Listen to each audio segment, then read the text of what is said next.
The Duncan Demons continue to sail along. They are 9-0 on the year now and have stretched their winning streak to 21 games after beating U.S. Grant 55-7. The Demons have clinched the district title now with the win over Grant, and they can seal it by beating Capitol Hill Friday night at Halliburton Stadium. Capitol Hill is 3-6 on the year, and the Demons will have to guard against overconfidence.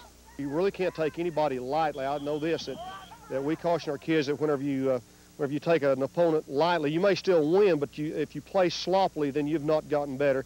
And the fact that you stand a chance of maybe getting injured in a game being played like that because you let up around the pile and someone comes in and blindsides you or something, you just don't play quite as alertly. So we are going to caution our kids on that, and hopefully we won't play a sloppy football game. We know we have to get better each week and to get ready for the playoffs and to go through the playoffs to the state championship game. Capitol Hill may not be one of the best teams we'll play this year, but I don't think we'll lose our intensity because we know we got a lot riding on this game. We got a big winning streak going, and we sure don't want to mess that up. It's been another banner year for Duncan. They've handled every challenge with apparent ease. And Reynolds and Armstrong agree winning has been the highlight of the year. Well, I think going undefeated is going to be the biggest point of the year, and we're really excited about that. Going undefeated has been a big high point, and I think the Guthrie game was a real big one. That was like ranked the #1 game in the state, and that was pretty fun. Coach Lynch thinks it all started with the first game of the season.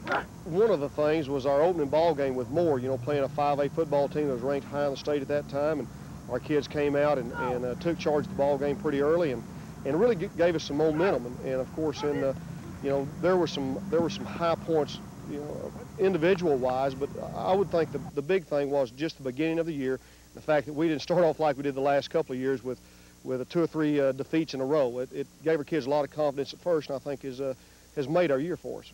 Lynch feels the team is just about ready for the playoffs now. Our team is getting better. We're executing our passing game extremely well right now. Our defense is playing better and better every week. So, at this point in time, I think that we're getting to the point of where we'd like to be and going into the playoffs.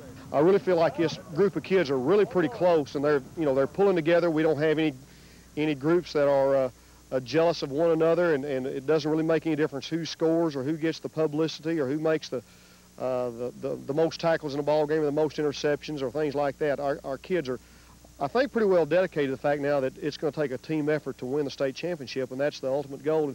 And they've been willing to, forego a little maybe individual glory for the success of the football team. For Duncan to win the state championship for the second year in a row and extend their winning streak, it'll take 5 more wins, and that will take skill, hard work, and luck. When it gets into the playoffs, I think first of all you got to have a lot of luck in the fact that you got to stay free of injury, and you've got to have some good things happen to you, because when you're getting into the playoffs, you have you not only playing against other good football teams, the weather becomes a factor.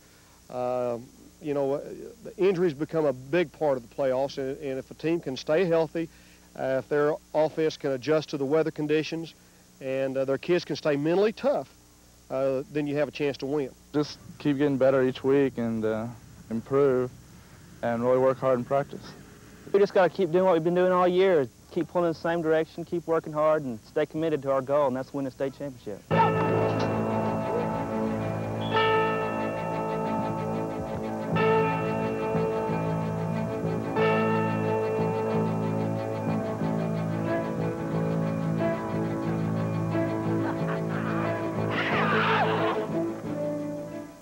The Demons will as a preview. On paper, Duncan should have no problem with Choctaw when the two schools collide Friday night in their Class 4A playoff battle. The Demons ended the regular season where they began in the polls, ranked #1 in Class 4A. And on offense, the Demons lead the state in total and rushing offense. But postseason play means that teams live from week to week. Duncan head coach Charles Lynch says that despite Choctaw's 5-5 record, the Yellow Jackets can't be taken too lightly. They're a real power football team. They were in the playoffs last year with a lot of juniors and sophomore kids, and they're an experienced football team. They're probably the biggest football team that will play physically. Defensive tackle Herman Stevenson and running back Tim Stroud say that controlling the line of scrimmage and the running backs carrying out their blocking assignments will be the keys to a successful opening round victory. Well, yes, they are. They are big, and they will hit you. They like to run a lot from what he told us earlier in the week, and I think if we stop the run, we can pretty well shut them down. We have to have all our blocks. Our backs need to make all the blocks, and receivers, just all around, everybody's going to have to play the best game they've played.